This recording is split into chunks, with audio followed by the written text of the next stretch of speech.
Welcome to Speak Forward English, where we help you master the language with confidence. Hey, Jerry, how are you doing today? Sophia, I'm doing great. Thanks for asking. How about you? I'm wonderful, thank you. So I'm really excited about today's topic because I know so many English learners struggle with this. Oh, absolutely. And before we dive in, if you're listening to this conversation and you want to improve your English listening skills every single day, make sure to hit that subscribe button. We've got tons of content coming your way. Yes, please do subscribe. Okay, so today we're talking about do and make, right? These two verbs cause so much confusion. Oh man, tell me about it. I've had so many students ask me, why do we say make a mistake but do homework? It seems random at first. Right. It does seem random, but there are actually some patterns we can learn. So let's start with do. Generally speaking, do is used for activities, tasks, and work-related things. Exactly. So when you think about do, think about actions and activities. For example, we say do homework, do the dishes, do laundry, do exercise. Mm-hmm. And notice how all of these are like tasks or chores, right? They're things you need to complete. Right. So I could say, I need to do my homework before I go to bed. Or, can you do the dishes after dinner? Perfect examples. And here's another pattern with do. We use it with work, like work, do business, do a job. Oh, good point. So, if someone asks, what do you do, they're asking about your job or profession. Exactly. Not what do you make, unless they're asking what you create or produce. That's a totally different question. Right. Okay, so let me give you another example with do. I'm doing research for my project. We don't say making research. No, definitely not making research. That sounds really strange. Doing research is the correct way. And we also use do with sports and activities, but this is where it gets a little tricky because we use other verbs too. Oh, yeah, this is interesting. So we say do yoga, do karate, do gymnastics. Notice these are usually individual activities or martial arts. Right, but we don't say do football or do basketball. We say play football or play basketball. So there's a difference there. Team sports usually take play, while individual activities, especially martial arts and exercises, take do. Exactly. So I do judo twice a week, or she does Pilates every morning. Perfect. Now, let's talk about make. This one is really interesting because make is generally used when we're creating or producing something. Yes. So think about it like this. When you make something, there's usually a result, a product, something that exists after you've finished.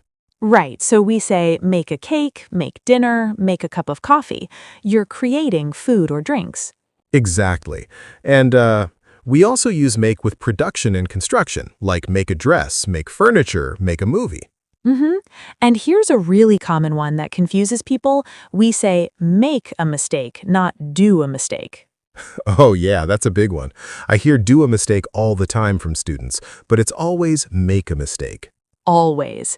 And along the same lines, we say make a decision, make a choice, make a plan. Right. So these are all about creating or producing something, even if it's not a physical object. Like when you make a decision, you're producing a choice. Exactly. It's about the creation or the result. Another really common one is make money. We say he makes a lot of money, not he does a lot of money. Yeah, do money sounds really weird. It's always make money, make a profit, make a fortune. And we use make with a lot of speech-related expressions too, like make a comment, make a suggestion, make a speech. Oh, good point. So she made an interesting comment during the meeting, or can I make a suggestion? Perfect. And here's another category. We use make with noises and sounds. Make a noise, make a sound. Right, like the baby is making a lot of noise, or don't make a sound. Exactly. Now, there are some expressions that you just have to memorize because they don't really follow a clear pattern, like make a bed. Oh yeah, we say make the bed, meaning to tidy it up, arrange the sheets and blankets. We don't say do the bed. Right, right. And this is just one of those fixed expressions, like make friends, make progress, make an effort. Mm-hmm. These are super common. I'm making new friends at school, or you need to make an effort to improve. Exactly. And on the other side, we have do expressions like do your best, do favors, do damage. Right. So you could say, just do your best on the test, or can you do me a favor? Perfect. Now, let's talk about some tricky ones where people often get confused. One big one is make versus do with telephone calls. Oh, so we say make a phone call, right? Not do a phone call. Exactly. I need to make a phone call, or she's making a call right now. And this makes sense because you're creating or initiating the conversation, so you're making it happen. Right, right. Plus, here's a confusing one with appointments. We say make an appointment, not do an appointment. Yes, I made an appointment with a dentist for next Tuesday. Perfect example. And here's one that's related. We say do an exam or take an exam, but we say make a test when we're creating it. Oh, interesting distinction. So a teacher makes a test, but students do the test or take the test. Exactly. The teacher is creating it, so make. The students are performing the activity, so do or take. That's a great way to remember it. Okay, what about cleaning? That's another area where people get confused. Good question. So, generally, we use do for cleaning activities. Do the cleaning, do the dishes, do the laundry. Right, but we don't say do the bed, we say make the bed. Even though making the bed is kind of like tidying or cleaning. Exactly. It's one of those exceptions. English is full of these little quirks, isn't it? Oh, absolutely. That's what makes it challenging, but also interesting. What about do and make with business? Okay, so in business contexts, we use both, but in different ways. We say do business like we do business with companies all over the world. Right, that's about the activity of conducting business, but we say make a deal or make an offer. Exactly, because you're creating or producing the deal or offer. We also say make a profit or make a loss. Mm-hmm. And these all involve creating or producing a result, so make makes sense there. Right. Now, here's another category. We use make with a lot of emotional or relational expressions, like make someone happy, make someone angry, make someone laugh. Oh yes, these are super common. That movie made me cry, or you make me so happy. Exactly. And notice the structure there, make plus someone plus an adjective or verb. It's about causing that emotion or reaction. Right, right. So you could say, his jokes always make me laugh, or loud noises make me nervous. Perfect. And we also use make with sure and certain, like make sure you lock the door or make certain you have your passport. Yes, these are really useful everyday expressions. Make sure, especially. We use that all the time. We really do. Okay, let's talk about some more do expressions. We use do with a lot of good and bad things, like do good, do harm, do wrong, do right. Right, so you might say he's trying to do good in his community, or I didn't mean to do any harm. Exactly. And we also say do well or do badly, like how did you do on the test? I did well. Yes, or the company is doing well this year means it's successful or profitable. Right. Now here's something interesting.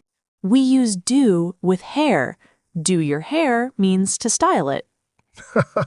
Oh yeah, I need to do my hair before we go out, or she did her hair differently today. Exactly. But we don't say make your hair. That would sound really strange. Yeah, unless you're literally creating fake hair or something. Okay, what about traveling? Do we use do or make there? Good question.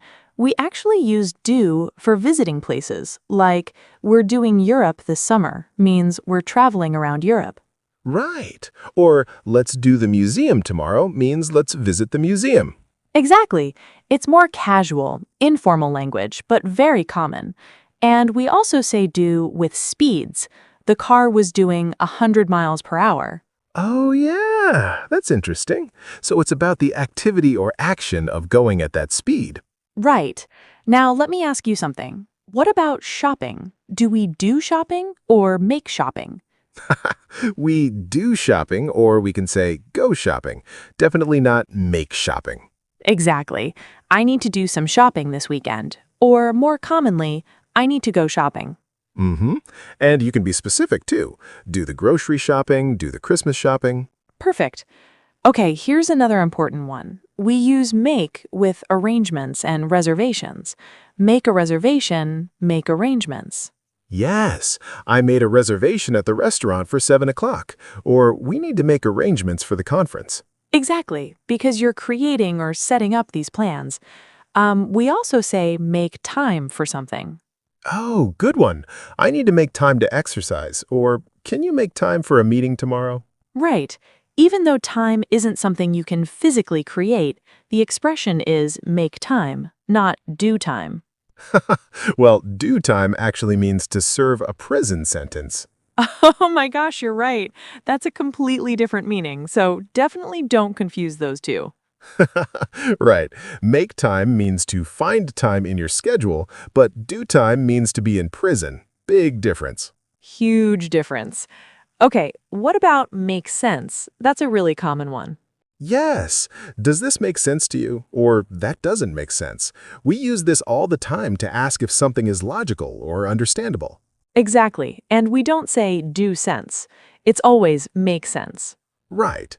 And along similar lines, we say make a difference, like your donation can make a difference. Yes, that's such a common expression. Or it doesn't make any difference to me means it doesn't matter. Mm-hmm. Okay, so we've covered a lot of ground here. Let me just recap some of the main patterns we've discussed. Good idea. So do is generally for activities, tasks, work, and things that don't create a physical result. Right, like homework, chores, business, jobs, research.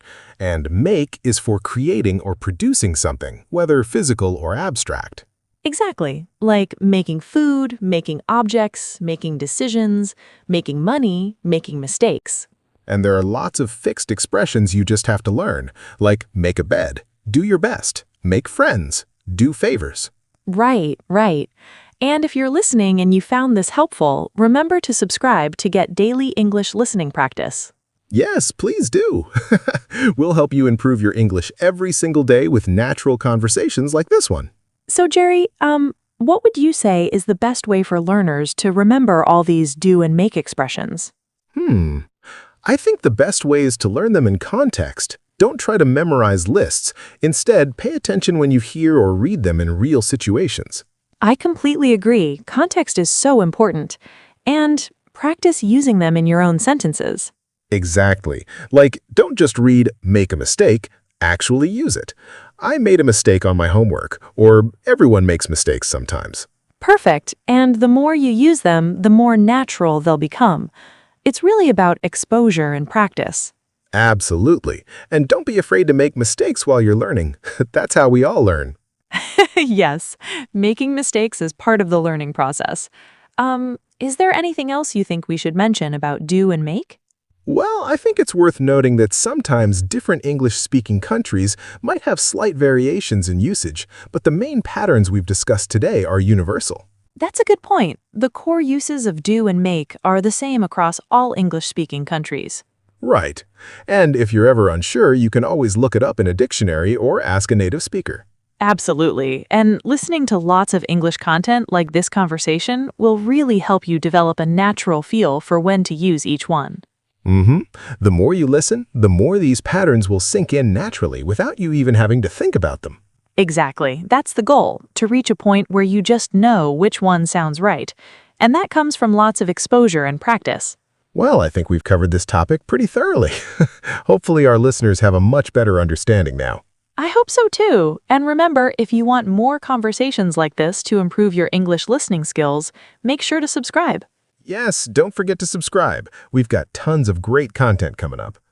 All right, Sophia, this has been really fun and informative. It really has, Jerry. Thanks so much for this great conversation. I'm sure our listeners learned a lot today. I'm sure they did too. And remember, everyone, practice makes perfect. Yes. And don't forget, you make progress, you don't do progress. Exactly. See, you're already using it correctly. All right, everyone, keep practicing, keep listening, and we'll see you in the next lesson. See you next time. Happy learning, everyone.